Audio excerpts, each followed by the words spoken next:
Doc, I'm sorry, I'm disagreeing with you as well. They did address the linebacker position. They brought back Bobby Wagner, who was one of the top linebackers last year, rated in PFF, and they drafted Derek Hall, first team All-SEC out of Auburn. I mean, in the second round. So they're addressing the linebacker position. They're putting the defense together. I know they're young. Besides Bobby Wagner and a couple guys on that side, they gave up a lot of in scoring and yards last year. I'm sorry, the yards and scoring. But I think it's going to be better now with youth. Now they have experience. They have Bobby Wagner back. Man is one of the best linebackers in football still today. I'm getting the Legion of Boom vibes. I'm telling you right now, have fun throwing on Tyreek Woodland and Devin Witherspoon. You might get Rookie of the Year right there as well with Devin Witherspoon.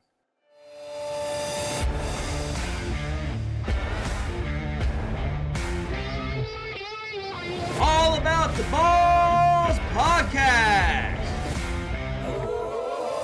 with Mark Davis, Chris Meinhardt, Luke Rule, and Nick the Doc Skirkowitz.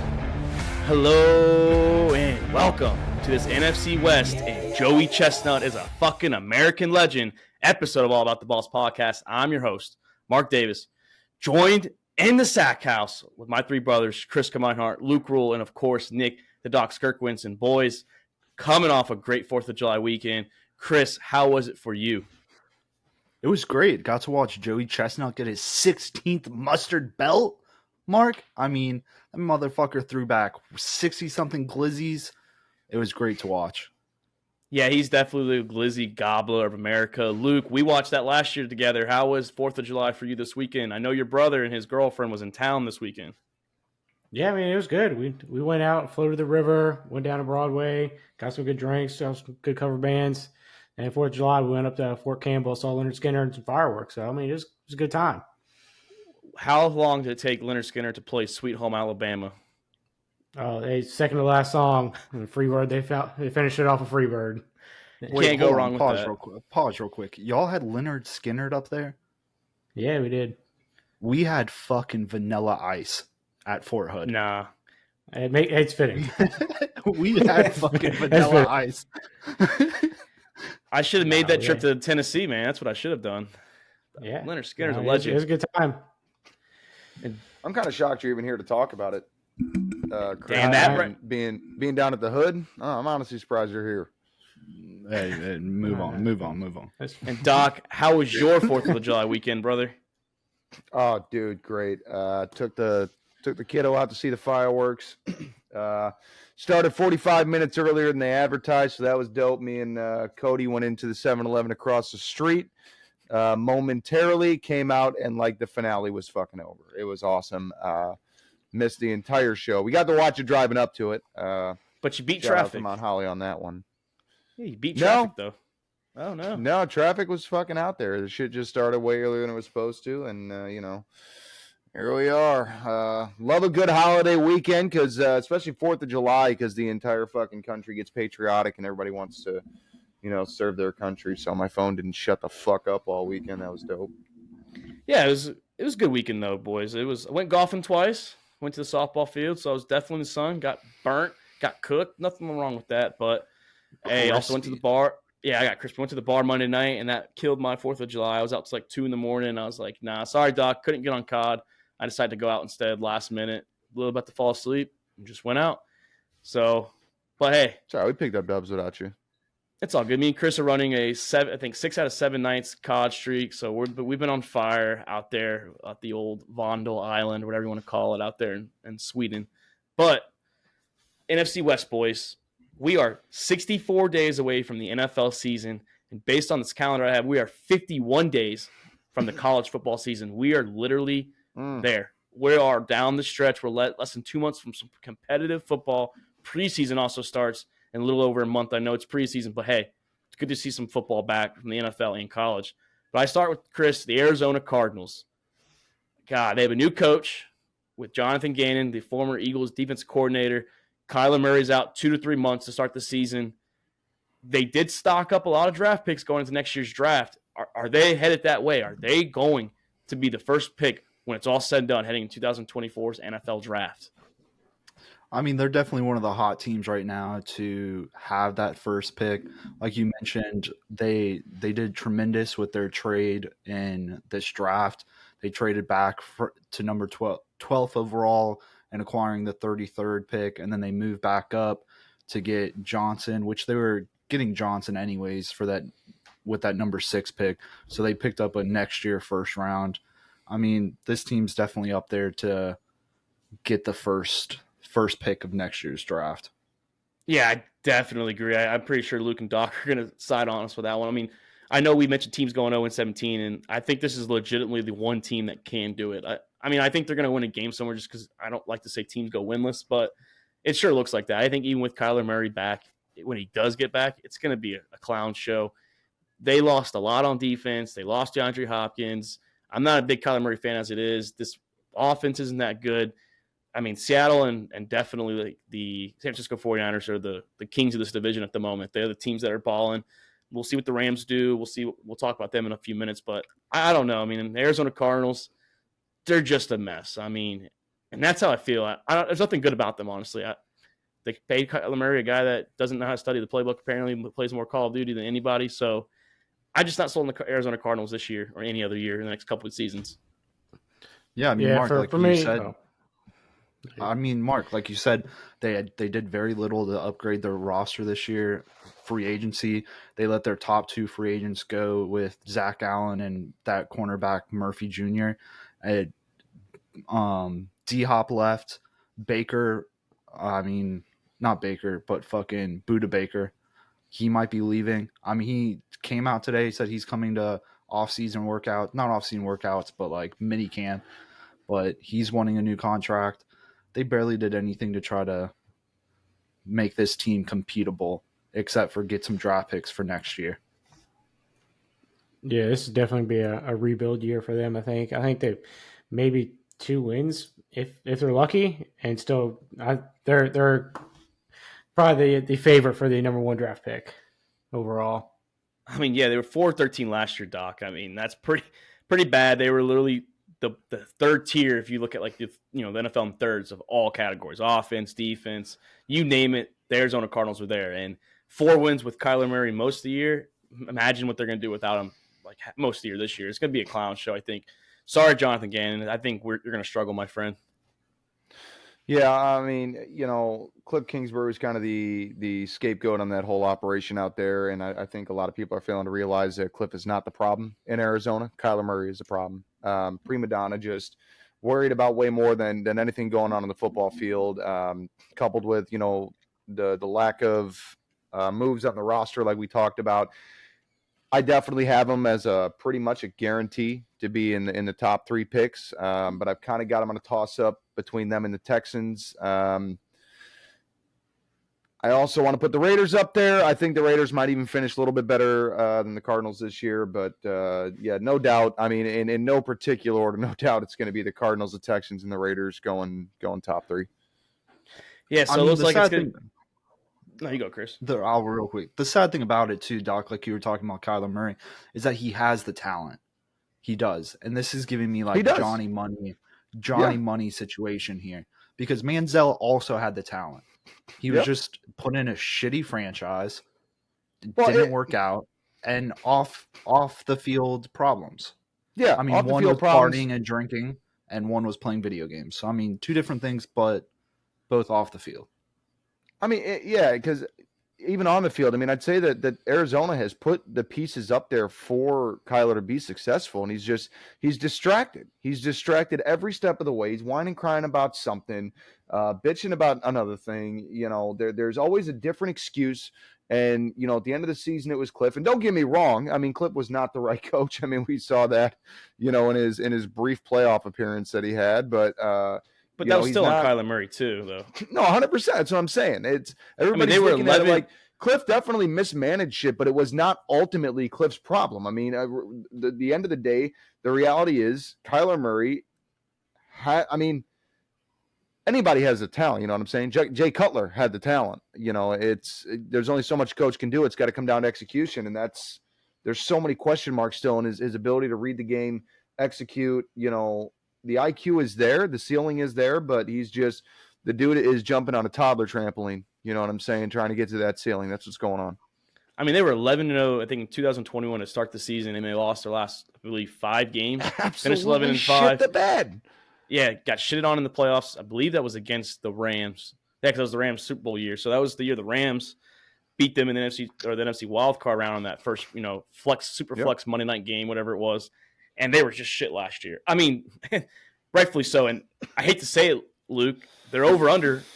I don't like to go so low. I'm not going to go super low because I honestly would say 1.5 or even half a game. I'm going 3.5 over under for the Arizona Cardinals. And I looked at their schedule, and Chris is pulling up right now.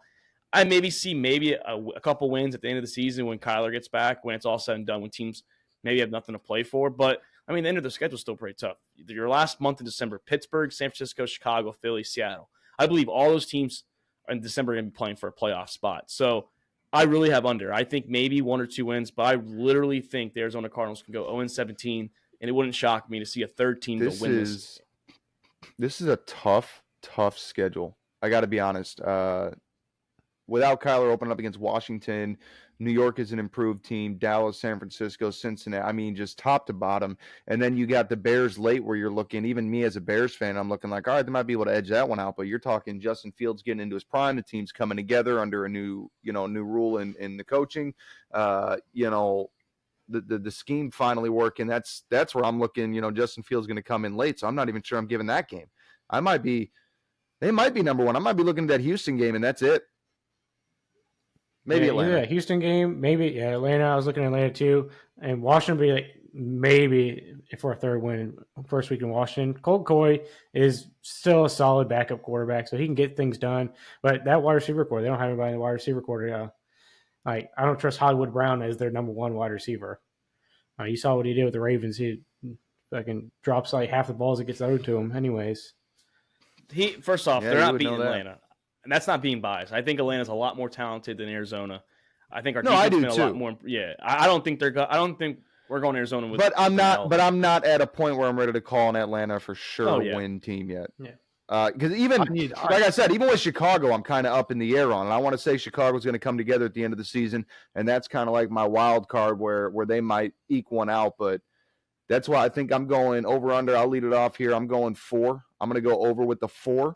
I like them for Washington, Atlanta, and Houston, and then I like them for a random wild card upset where Kyler Murray turns on the blinders and focuses everything out and finally learns how to. I'm going to keep the comment to myself. You know what I mean? Yeah, I think I'm gonna go with the under on this one with 2 wins, one being Houston and the other one being maybe Atlanta. But that's all I got for them. Maybe they can sneak out a third one time playing the Rams, but I'm not huge on them. I think they get that first overall pick this season. Yeah, I'm going under. I don't see over at all there. I don't see over with Doc. I think, Doc, you took too much of a long nap there. Might have been dreaming a little a la Atlanta, Kyler Murray making some of those Madden-like plays because they're not winning 4 games. If they win 4 games, I don't know NFL at all. I just don't see it here. The schedule's hard. I think Los Angeles will be a little better than they were last year. And I'm telling you right now, I see maybe 1 win, maybe 2 at the most. So I'm going under. If they win 4, you owe me your first pick in the draft next year. No, I'm good. I'm going to go with Doc here. I'm going to go over. I think there's a couple trap games here, Washington, and then you don't know when Kyler Murray's coming back. If he's back for that Houston and that Los Angeles game, I mean, those are dubs right there, especially Los Angeles with the history of injuries, and they rely heavily on their 3 old grandpas back there. So, and then I can see maybe them beating Seattle just because it's the very last game. Seattle is already going to clinch that playoff contention, and they're not going to play anybody. They're going to sit everybody. So I can see them winning that game, not head-to-head if starters are starting, but if Seattle's sitting, I can see them winning that game. Garbage time. Yeah, well, I mean, if they go over, I don't think they get the first pick. I think the worst team in the league is going to have 2 or 3 wins this year. And so, I mean, if you guys are going over. That's why I said I'm a toss-up. I'm a toss-up on them being the number 1 pick. I'm a toss-up between them and Houston, and maybe even sprinkling a little bit of Raider action. Yeah, so that's your Arizona Cardinals. We'll see what they do. big things coming, I guess, for them. They have, like I said, they have a lot of draft picks going in the next couple drafts, so they're definitely in the rebuilding mode. And moving on to last year's Los Angeles Rams. They finished 5-12, coming off literally 2 seasons ago of winning the Super Bowl. They went all in. Seemed like they had a couple-year window. They lost Jalen Ramsey. They lost a lot more on defense as well. Stafford and Cooper Kupp are back. Sean McVay decided to return for another year. Even with Stafford and Cooper Kupp, Luke, the Los Angeles Rams were 3-6 last year, so they never had any momentum going at all. Do you see a bounce-back year for the Los Angeles Rams, or do they just stay below average? Yeah, I think they'll be in like the bottom tier in the NFL this season. I don't see it with Matthew Stafford coming back being like that much better. Matthew Stafford coming off an injury. Their wide receiver core is they have Cooper Kupp, but is he gonna be the same after his injury? Then Van Jefferson's an aging wide receiver. Now, other than that, Tyler Higbee, solid tight end, but I don't trust Cam Akers or Sony Michel running the ball either. So they were trying to get rid of Cam Akers last season. I just don't understand where you guys say these aging receivers. Chris said 30's old, now 26 is old. I mean, I don't get it. I get it, he's got injury history, but 30's up there. But 30's up there, 26, but it's I not mean, old. I'm saying 30, 33, 34 is old. you guys are killing me here. Van Jefferson, every year his production is getting worse. So. Yeah, I mean, he had that big year one year. Yeah. And DeMarcus Robinson, hey, there's an old aging wide receiver for you. Yep, When you're Chief, 30 and showing decline and injury, you're old. Yeah, I know. You're aging. But I mean, it's not just the wide receivers, Luke. It's the run game too. I mean, Cam Akers, after his rookie season, he came back from that nasty injury and he balled out in the Super Bowl. He had a good playoff run. Didn't think he was going to play, honestly. He shit the bed last year, so this is his 3rd season. I'm not high on the Florida State running back at all. I think the run game is a joke. Sean McVay is a great offensive play caller. I just don't see, with an aging, like you said, Stafford, who's coming off that elbow injury, which is ruined careers in the past from other quarterbacks. So is Stafford going to be healthy this year? Even like I said, last year he was healthy. They were 3-6, so it wasn't like they were off the charts last year when he went down and then they shit the bed from there. Baker had to come in and play serviceable quarterback last year. Hell, we might see Stetson Bennett this year, who they drafted, I think, in the 3rd or 4th round. He might get play time this year when it's all said and done in the second half of the season. Wouldn't be here if they kept Gurley. Okay. I mean, I think the big thing about the Los Angeles Rams is you have your very old veterans that have shown injury history. You got Kupp, Stafford, Darnold, but then you have the Rams that pretty much sat out at free agency, didn't do much, didn't have a pick day 1 in the draft, but days 2 and 3, they walked up to the podium 14 times. So they have a lot of rookies on their team that are going to have to step up.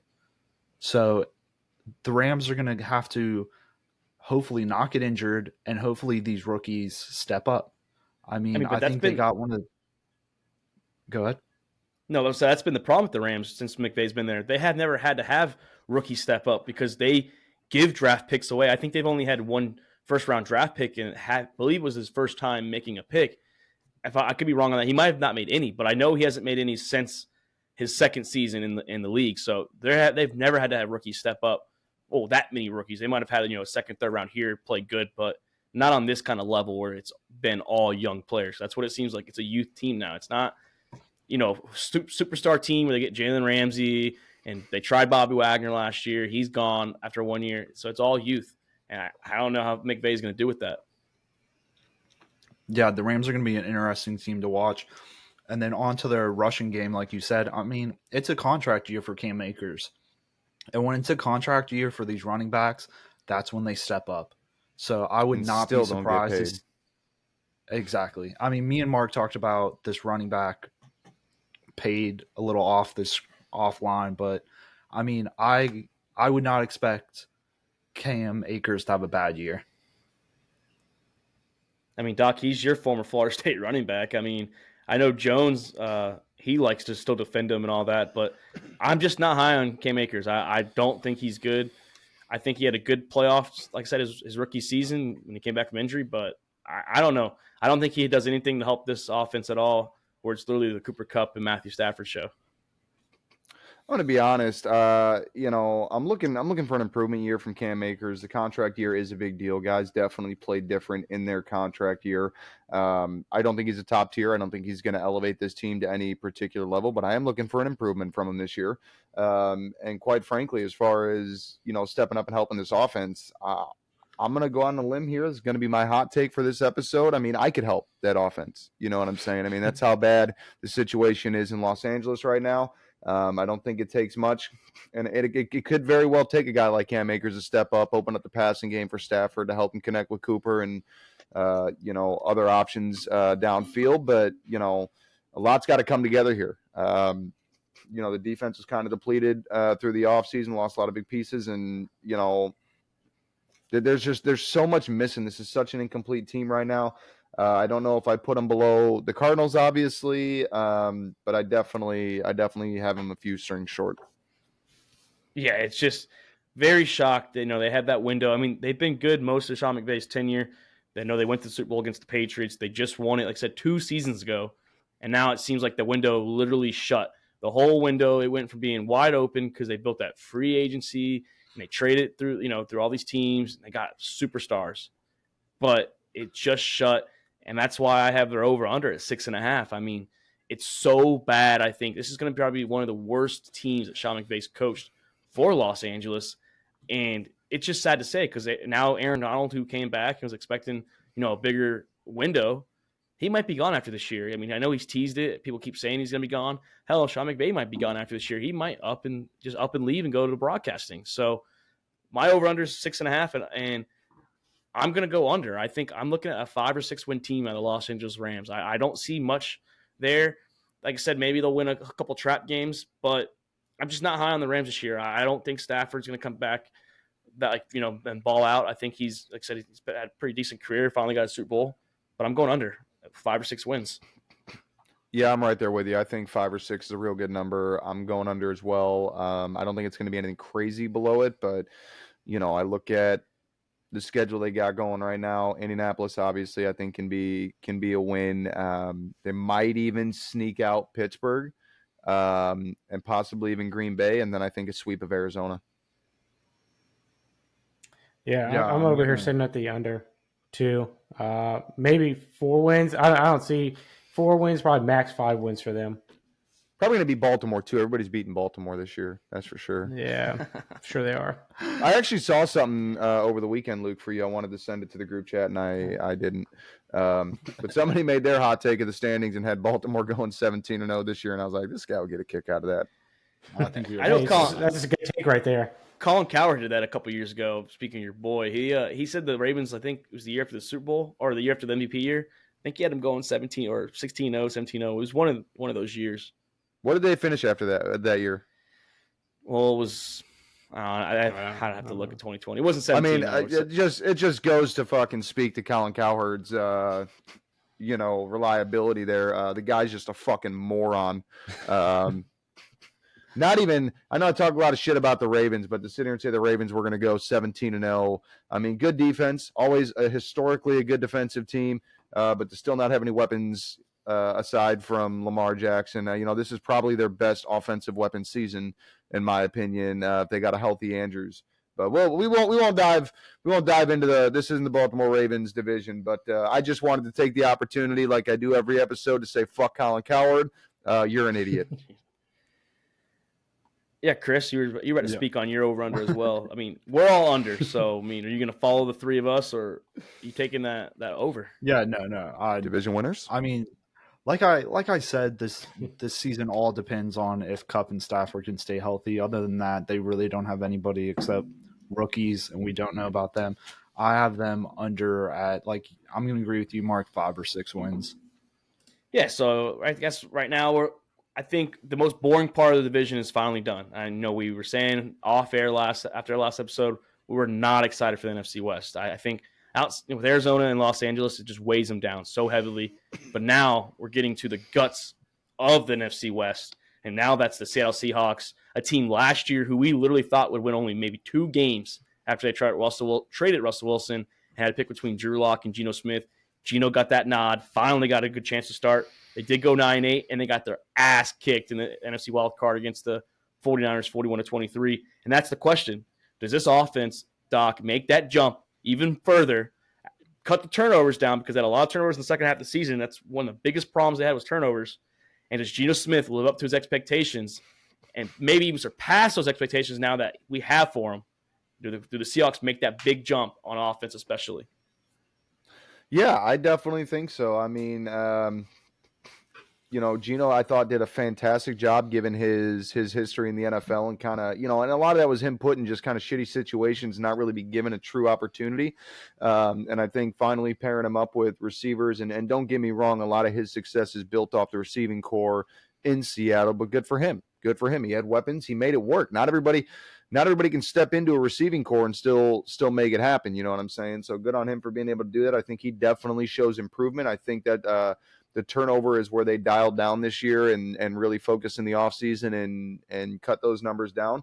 And if they can do that, Seattle could absolutely be a sleeper to take this division, even from San Francisco, as much as I like him. If Geno Smith can dial that down, the offense can come together. Defense, hopefully still good, or, little bit of improvement there. But I think my biggest upset for the Seahawks in the draft was taking Jackson Smith and Jigba. I think it was kind of a weird move unless you're expecting. I know that they signed DK to the extension. So, I mean, unless you're looking to lose Lockett in the next year or two, it's kind of a weird move to me to bring in a third receiver. I would have liked to see either something in the running game to replace, the losses they had there, or, something defensively to try to get. They did draft Zach Carbonet from UCLA's 2,001-yard seasons the last two seasons, so they definitely addressed that backup position for Kenneth Walker III. So, I mean, that's true. I don't know. Doc. That's true, and I wouldn't have used the first-round pick on a running back anyways. Bijan Robinson's probably the only one that I would have ever used that. He's a special type of back. I don't know that I would have wasted it in the first round, but either way, it would have been nice to see something defensively to try to rebuild that 12th man. I know that there was a lot of holes in the defense last year, a lot of shootouts, and this team is the right making to be a perfect storm to sneak this division away from San Francisco with them. Well, we'll get into San Francisco, but this is almost my hot take to actually take the division, my true hot take. I don't know. I am getting Legion of I'm getting Legion of Boom vibes. Go ahead. Okay.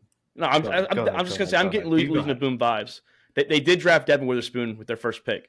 So they got the top corner of everyone's boards, most likely everyone's boards coming into the draft. So they got the boy from Illinois to pair with Tyreek Woodland, who was a freaking steal last year. They got him. I think this offense could be very electric as well if Geno cuts the turnovers down. They have a good running game now. They have good linemen that they invested on. And Geno is the question, is can he live up to expectations? Sorry, Chris, sorry to cut you off there. I just want to get the Legion of Boom vibes. That they're there. They're getting there. Well, and I just want to say one last thing before. Sorry, because I just want to say one last thing before you jump into it. But don't. I mean, the turnovers definitely played a part last year, but don't focus too big on that. I mean, Geno Smith still put up numbers. They still got wins. They still fought. You know what I'm saying? Turnovers could be the make or break on some of these games, but the dude still balled the fuck out even with the turnovers. So, I mean, I'm gonna have a couple things here, and I'm gonna disagree with Doc here. I think their draft was phenomenal. I mean, they had 2 first-round picks. They addressed the defensive need with Devin Witherspoon, like Mark said. Absolute. I mean, I didn't say the draft was shit. I just didn't like taking the receiver in the first round. That was the only thing I said. I'm gonna follow that one up. But I mean, Devin Witherspoon, the number 1 cornerback in the draft. I mean, he had a completion percentage of 34.9%, which is insane, and racked up 20 forced incompletions, and didn't even give up a touchdown, which is crazy to me. And then Illinois represent. Yeah, exactly. But I mean, getting Njigba, I think that was huge. I mean, Lockett's turning 31. He's battled several injuries. So I think getting that third wide receiver that can step up in place of Tyler Lockett is huge for them. So I think that was a great draft, especially because they addressed that defensive need with their first round pick. Yeah, especially in the secondary. That's the only reason I can think that they went with Njigba Smith is because of that Lockett issue. I mean, if Lockett falls out and he steps in, then it works out. You know what I'm saying? But if you got two healthy receivers, Jackson still helps regardless where you put him because he's a tier 1 receiver in my opinion as a rookie coming out of the draft. But just a lot of potential for wasted opportunity where you could have furthered that defense, maybe with a linebacker or something on the line. You definitely address the secondary with that corner, but we'll see. We'll see. I'm pulling for Seattle this year. That's for sure. And with Geno, I don't think he played phenomenal, like you're saying. I mean, he had 31 turnovers, like you said. Turnovers doesn't matter, whatever. But the only twice in the final 10 games that he did, he posted a passing grade higher than 70%. I think he did enough to win games. I don't think he played phenomenal. I mean, they boosted the O-line for him in the draft. They did good. I mean, he has the pieces on both sides of the ball to make a significant run in the division. I think that's it, though. I don't think this is a team that's going to make it far in the postseason. No, I'm gonna backtrack a little bit here. I'm gonna go, with my phenomenal play. I'm gonna highlight that's off of historical Geno Smith in comparison to what everybody thought he was capable of doing. I mean, the guy absolutely fucking balled out for what they thought, and my buddy that I was deployed with last year is a diehard Seahawks fan. And we were making fun of him talking about Drew Lock and Geno Smith, like have fun with the first pick in the draft next year. And then lo and behold, I mean, we saw who did get the first pick, right? But, but seeing like, it definitely was like a jaw drop moment, seeing what was being done. Like when we thought what was going to be the quarterback situation in Seattle and how it turned out, it was a vast difference than what we were expecting. I'll agree with you on that one. Yeah, so I'm gonna agree with Chris about the Geno Smith. I think he's good enough to like win games, get them like win, get to the playoffs. I don't think they're gonna win the division. I don't see them beating the 49ers. But I think Geno Smith's good enough to manage the talented wide receiver core that he has. I think the Seahawks have probably the top 1 or 2 wide receiver cores in the NFL right now, with DK Metcalf, Lockett when healthy, and Jackson Smith. So, I mean, I like it. All he has to do is not make as many bad decisions throwing the ball and just hand the ball off to Kenneth Walker. Hopefully he can keep his momentum from last season. And I guess I'm going to jump on that train too. Do we have the turnover numbers from last season? Yeah. As far as interceptions and fumbles? Well, it was towards the second half of the season. Fumbles. It was towards the seccan half of the season when Geno had to be fumbles because he only had 11 picks. It had to be fumbled. Well, last year, but still 30 to 11 is not like it's almost 3 to 1. So he had a little over 2 touchdowns to every interception. That's not. It's not the best. Let's call it what it is. Almost 3 touchdowns to every interception. It's 30 to 1, not 20, not 22 to 1. It's great for him. Don't get me wrong. It's good for him, but he has to live up to the expectations. And Doc, I'm sorry, I'm disagreeing with you as well. They did address the linebacker position. They brought back Bobby Wagner, who was one of the top linebackers last year, rated in PFF, and they drafted Derek Hall, first team All SEC out of Auburn. I mean, in the second round. So they're addressing the linebacker position. They're putting the defense together. I know they're young. Besides Bobby Wagner and a couple guys on that side, they gave up a lot of in scoring and yards last year. I'm sorry, the yards and scoring, but I think it's going to be better now with youth. Now they have experience. They have Bobby Wagner back. Man is one of the best linebackers in football still today. I'm getting the Legion of Boom vibes. I'm telling you right now, have fun throwing on Tyreek Woodland and Devin Witherspoon. You might get Rookie of the Year right there as well with Devin Witherspoon. I'll take back what I said about the linebacker then. Legion of Boom Jr. It's on Geno. It's on Geno. It's like Russell. If you don't fuck up. That's all it is. Don't fuck up the year, and you might do something. And now he has expectations. Geno's never been there before to say, oh, okay, I can have 2 good years in a row. So that's the keys. Now we have game film over Geno Smith in 2022 from his play, not 2012, 2014, whatever year he got drafted. So now we're going to see what Geno can do 2 years in a row under one system. Well, if they made solid improvements in the line, then you're going to see a different Geno Smith than you saw last year. Because I know a lot of the turnover stuff was fumbles last year. He's the key. That's what I'm saying. He's the key. I think Geno Smith still has a better season this year than Russell Wilson. So, I agree. I think he's in a better. Luke, I think you've got a better season than Russell Wilson. Probably. But I still think he's in a better I- offensive system right now than Russell Wilson is at the moment. He has better offensive weapons. I'll agree with that. But Big I think facts. I think Russell Wilson is set up now with Sean Payton to turn his career around. And we'll definitely get Russell we'll get eye on that one. If Russell wants to work, if he wants to ride, then he'll ride. Well, Seahawks Nation, they're over under 10.5. And like I said, they were 9-8 last year. They had a struggling second half. So they were hot the first half, and then the second half just kind of came apart. I think they snuck their way into the wild card. I mean, like I said, they were struggling, and they won the last game of the year. It's all they had to do to get in. And then when it came to it, the Niners beat the dog piss out of them. I'm gonna go over. I think this team is an 11-win team this year. I think they get a 2-win improvement. I can see 10 wins, but I really think that with this schedule, they can get 11 wins. I think they can go 11-6. I don't think they win the division. I think the Niners are still going to be the Niners. So I'll go 11-6, my over for the Seattle Seahawks. Finally getting over with the NFC West. Yeah, I'm going to go with you, Mark, on the over. Same thing, 11 wins. I think they take a wild card slot in the NFC. I'm right there with you. I'll go over, but I think this division is a lot closer than we think. And Seattle and 49ers they're going to be fighting it out to the very end on who wins this division. I think it's going to be very close. Yeah, I can see that. I honestly do.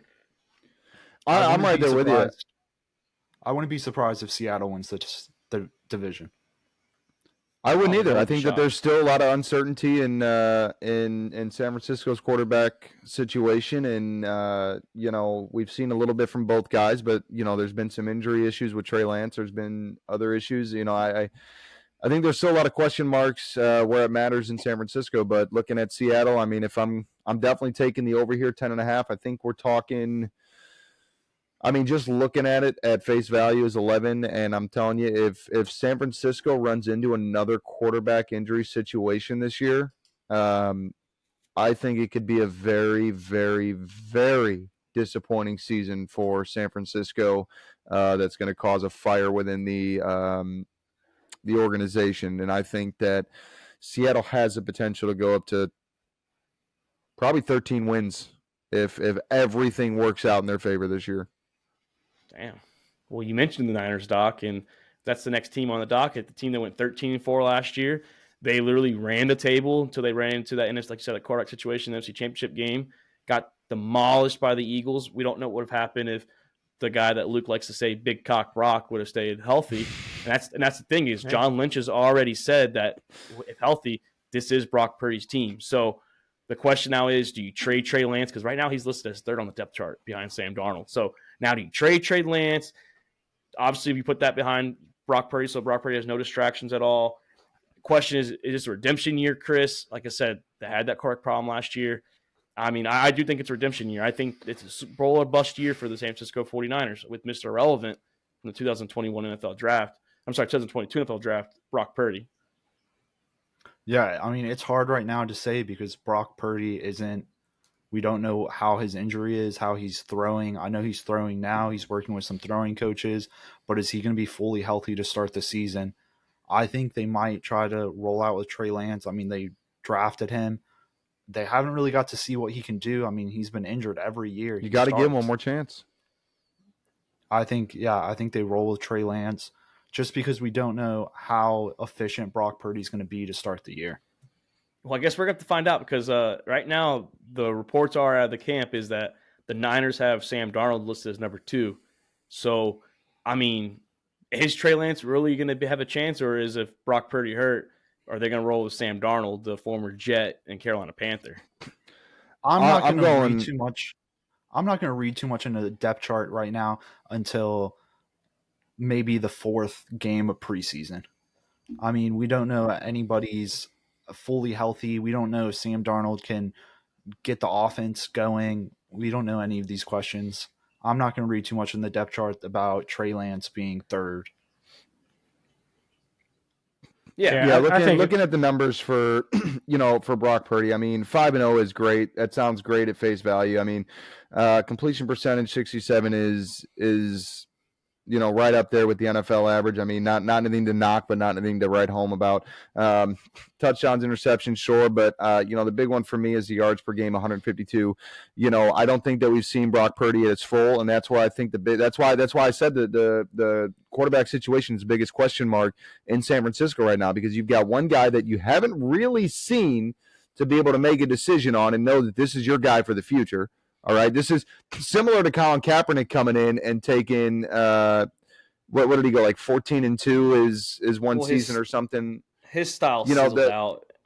His whole playing style just sizzled out. My point is you didn't get a full look at Kaepernick. I was not impressed with him way back in the day, and then Brock Purdy we saw for 5 starts rather. I think he played like 9 or 10 games total last year, or appeared in them. Well, and then and then the Trey Lance injury, his injury history. I'm going to be honest. If you trade, you do not trade Trey Lance right now. At this point, with what San Francisco is putting together and where they stand in the division, you're keeping every goddamn quarterback that you can get your hands on, so that you have a backup plan to the backup plan. To make sure that you're putting this team in a position to win. Because if you got Sam Darnold number 2, I'm going to tell you right now, you ain't making it to the playoffs. Sam Darnold is... It might be time to trade him, because Miami, it might be good to get some draft picks back, because Miami won that trade. Like, honestly, Miami won the trade. They got Jalen Waddle, Bradley Chubb, and Tyreek Hill out of that trade. That's the 3 picks they got for Trey Lance. So it might be time.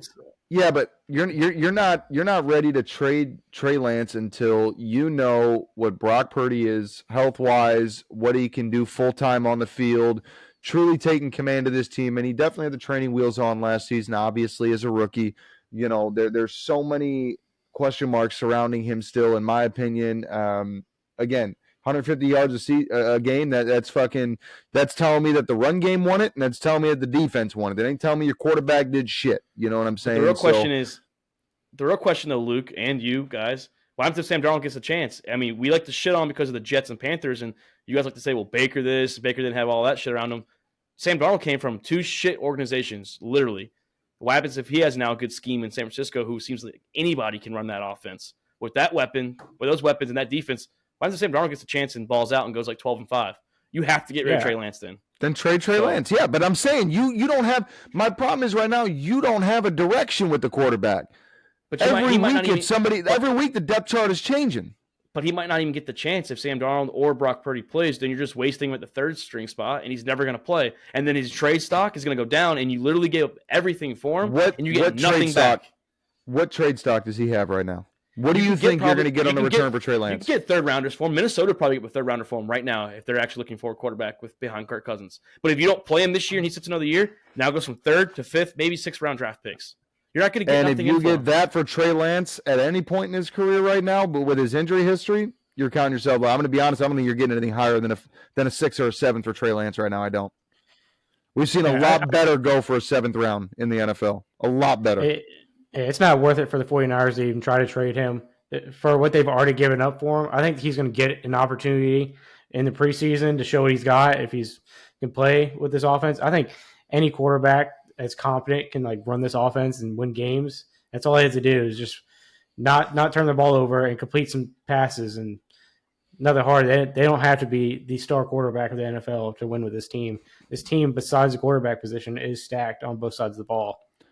All you need is if Brock Purdy gets hurt, you need 1/2 for Sam Darnold to shit the bed, and then Trey Lance got his opportunity to step up until he gets hurt. And then the whole organization's fucked and they don't even make the playoffs. To just sidestep the quarterback situation, I would give the defense a little bit of attention. I mean, they did lose 5 players who cracked the top 10 for PFF's free agency rankings. The defense took a hit, and they did draft some players to try to replace. So, I mean, they got some rookies in the defensive positions. They didn't sign too many big names and sign in free agency. So, I mean, they got Hargrave. The defense, they did get Hargrave from the Eagles, and Sam Darnold. I mean, if the front seven's pressuring the quarterback, the secondary literally won't matter if they can get to the quarterback in 2 seconds or less. That's what it seems like they do. So yeah, they still got Nick Warner over there. So I'm not too worried about their defense. Teams can adjust to that. You just do Joe Burrow quick slant, you know? Yeah. But their linebackers are good. But their linebackers are good too. Like Luke said, it's not just the D line; it's the whole front seven in general. So to throw the slants, you got to throw to Fred Warner, and you got to throw the other linebackers that are there too, who they're one of the best linebacker cores as a team. And then they sub the young Troy Polamalu. I know everyone likes to call him Troy Polamalu Jr. as a safety. He's a freak out there too. So I mean, I don't know. This team to me on paper is literally probably the best team on paper when it comes This looking team at is the whole overall definitely- roster.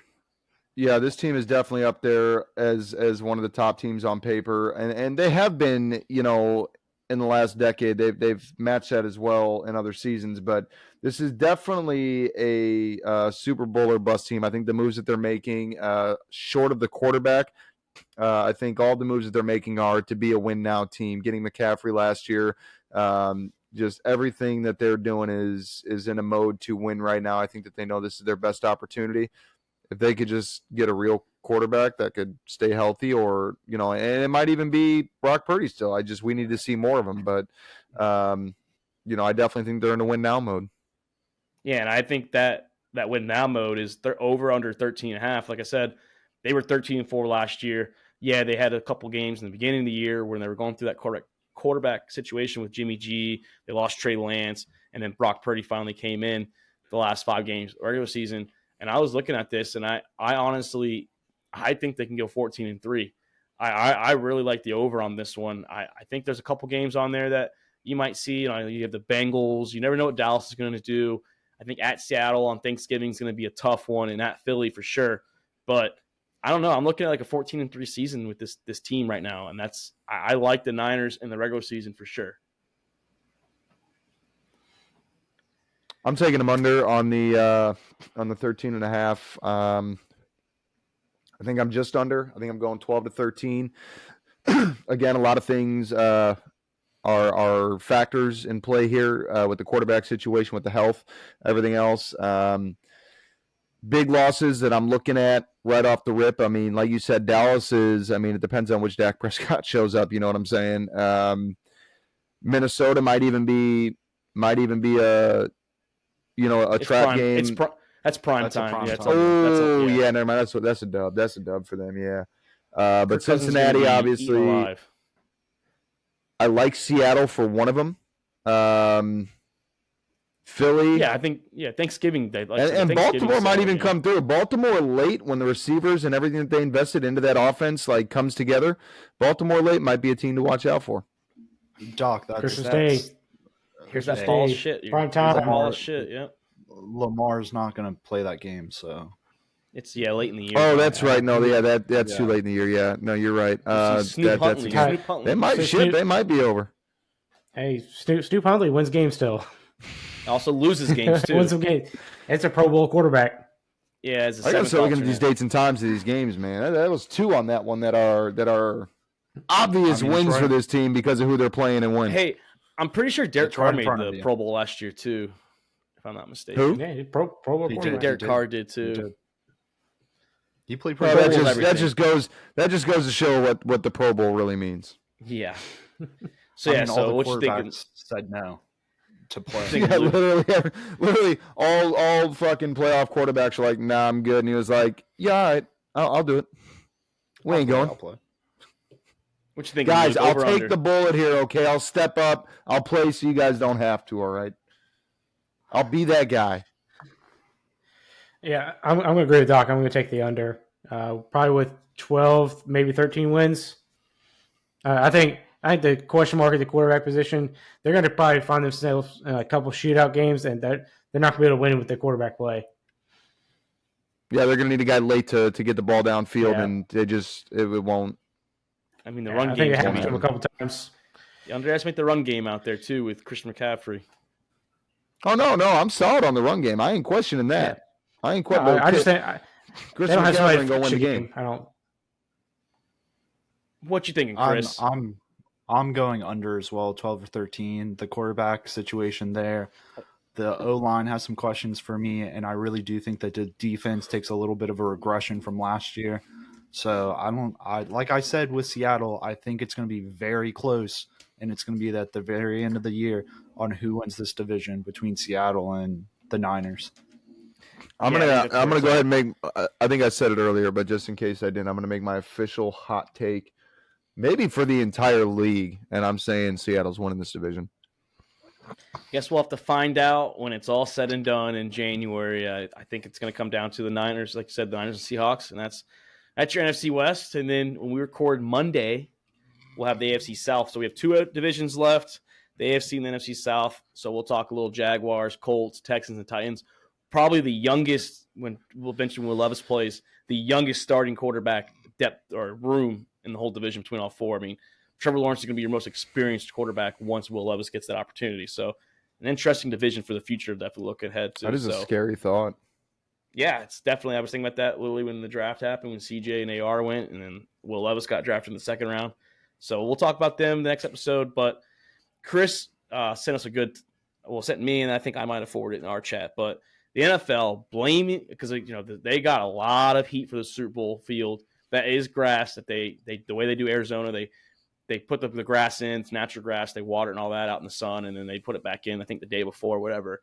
The NFL blames the players in the Super Bowl, their cleats, which the Eagles also made cleat changes too. So I thought it was a poor fucking excuse from the NFL because TCU and Michigan had the same problem a month before that, a little over a month before that, when they were slipping and sliding out there too. So I guess all four teams just had shit cleats. I just think it's a lazy excuse. The NFL obviously loves to deflect and never take credit for anything that they do wrong. And I just think the guy that had that field was just a shit field. I think it was just a nasty field. Well, nobody's going to come out and admit, yep, my bad, guys. Y'all lost Super Bowl because I did a shit job taking care of the field. Of course, I'm not going to admit that. I mean, what's different about the field on the Super Bowl than any other game, though? Well, this year it was natural grass, and it was just too slick. It was like really wet. Everyone was sliding. So it was like kind of playing on like rain conditions, like rainy conditions. Yeah, so like overwatered it to get it prepped, whatever. Yeah. But it happened so, for like Michigan and TCU too. So it wasn't just the Super Bowl. It was also the semifinal game in Arizona as well for college. Either way, both teams had to play on the same field. So I don't think it really had that much of an effect on the game. Well, both teams I don't played think there. the Eagles the Eagles aren't making the excuse that that's why they lost. It was just us as fans and like people that like the people that actually watch the game and like talk about it. It was bad to see. It was bad to see everyone sliding. No, it's more entertaining to watch them going after the greased up deaf guy. Okay, let's be real. You're never gonna catch me. I think, like you said, Mark. I mean, the NFL is just deflecting here, and they're not gonna. They took, I think, one of their lead grassmen or whatever came out, groundskeepers, whatever you want to call them. Yeah, he came out and he said it took like 18 months for them to prepare this field, and it cost them almost $1 million. They're not going to spend that time and money and be like, yeah, you know what, that's our fault. Where was the game at again? It was the Cardinal Stadium. Cardinal Stadium. They spent 18 months preparing for it. Cardinals played there all fucking year. You didn't spend no 18 months preparing for it. The Cardinals played there all goddamn year. Well, I think they got a new grass field for that game. I think they did. They had a whole new field come in. It wasn't like Arizona's field. But what 18 months did they spend? What were they fucking treating it special, like off campus? And they were like, "Yep, yes." You do that, and then the week of they brought it in and they kept rolling in and out. Let it get sunlight and all that stuff. So bullshit. Regardless, bullshit excuses. Play the fucking game. It's like Christ. sod, pretty much. Well, I mean, it makes sense. It makes sense as playing in Arizona with Kyler Murray crybaby, and they had to, just spread that amongst the rest of the NFL so he wasn't singled out. I guess I don't know. Well, I mean, the players aren't really complaining. It's just us, like in like the media world. It was annoying to watch. Like, yeah, the game was great. It was 38-31. I mean, it was a great Super Bowl, but it is annoying to see like guys slipping. Like, it's not raining out, so they shouldn't be falling down every single play like that. Like, they should be losing their footing because there's wet spots all over the field. It's a Super Bowl. You want to have the best conditions. So especially in a dome where you shouldn't have those conditions at all. Yeah, there should be no rain conditions in a dome. Well, that's what it looked like. That is fair. Like they were playing in rain. Fair. So I mean, like Luke said, the Chiefs and Eagles had to play in it. It wasn't like it was just Philly. So, but it was annoying to watch. Like players. I think, players slip and slide out there. Like it was just bad to watch. A bad product from the NFL, honestly. Yeah, no, I feel you. But speaking of good product of the NFL, the Buffalo Bills, Josh Allen made some headlines over the weekend. He says that us in the media needs to stop blowing this Stephon Diggs things out of proportion. He says that he was there the whole time. The coach told him to miss one day. That, that's how Stephon Diggs is. We, like Luke mentioned, that they had problems. He said they didn't have problems at the end of the year. That's Stephon Diggs in a nutshell. He yells at you when he's doing good. He yells at everybody for some reason, and he yelled at him. And he says he loves being held accountable. He says Stephon Diggs held me accountable. I was playing like shit. That's good on my teammate and my brother to tell me I'm doing bad. I have to be, I have to have that as well. I can't just have superstar treatment. But shame on you, Josh Allen, too, because we're not blowing up proportion. Your fucking coach told us that it's a problem. So your coach put that in the media's fucking eyes and attention. So don't tell us it's our fault that we're talking so much into it. Your coach literally said it was an issue. So shame on you for saying it's our fault, too.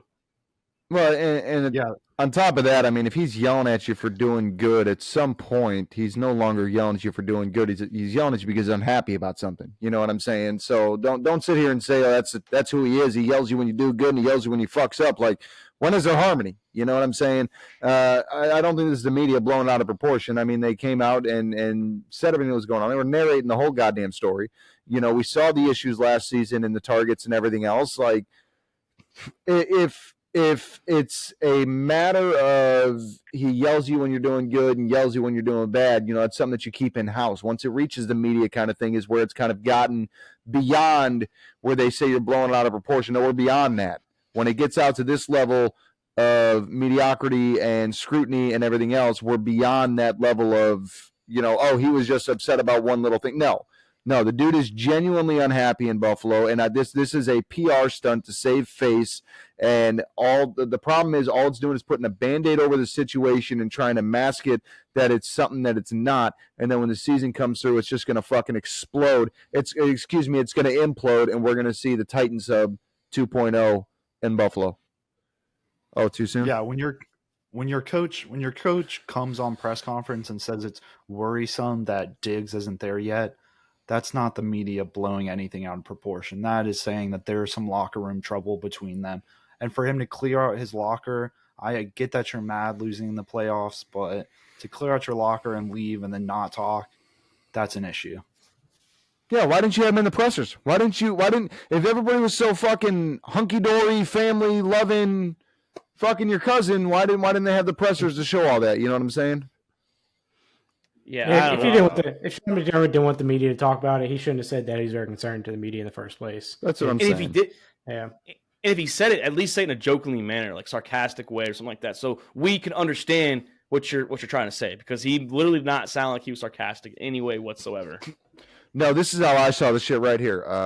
He ain't here yet. It's kind of troublesome. Coach, that's funny. No, I'm not joking. He ain't here. We're worried. We're fucking worried. And now they're trying to backtrack. They're trying to PR. So I just thought it was lazy podcasting he did on Busting with the Boys, whatever show it was. Just thought it was lazy. That's all. I think it was just deflecting a little bit, trying to blame the media for the problems when in reality it was your coach that literally put it out there on the table for all us to talk about. So shame on you, Josh Allen. But a huge shout out. Attempt at trying to save face. Yeah, I agree. Huge shout out to our boy Rickie Fowler. Got his first dub on the PGA Tour in 4 fucking years. Man, he was there a couple weeks ago at the U.S. Open. He choked that away, but man, good to see you back, Rickie, in the winner's circle. Maybe that will get Luke back on the PGA Tour grind. What you thinking, Luke? No. I'm still in the PGA boycott over here, so I'm not watching any golf games. So I really thought I was gonna. Yeah, not happening. I really thought I was going to have to go out there and show him how to win one. I mean, it's been so goddamn long. I thought I was going to have to give him a tip or two like I used to, back in the day. But he figured it out, thankfully. I didn't have to make the trip. Butch Harmon, his swing coach and his coach in general, just was big for him, and I love to hear it. And boys, let's end on a positive note. Joey the Jaws Chestnut, the greatest athlete of all time, 16 championships out of the 17 years he's been doing these hot dogs. He lost the 1 year in 2015. Got upset. Hey, it happens. Congrats to the guy that beat him. But, dude, this guy's better than Michael Jordan. This guy's better than LeBron James. Better than Tom Brady. Better than Yogi Berra. Anyone that's got the most championships in their sport. Bill Russell. This man's the GOAT, Chris. No. Gobbler. No. We heard 16. The motherfucker say he ain't an athlete. All right? We heard him say he ain't an athlete. So don't put him up there with real athletes. That ain't He's how this humble, works, dude. goddammit.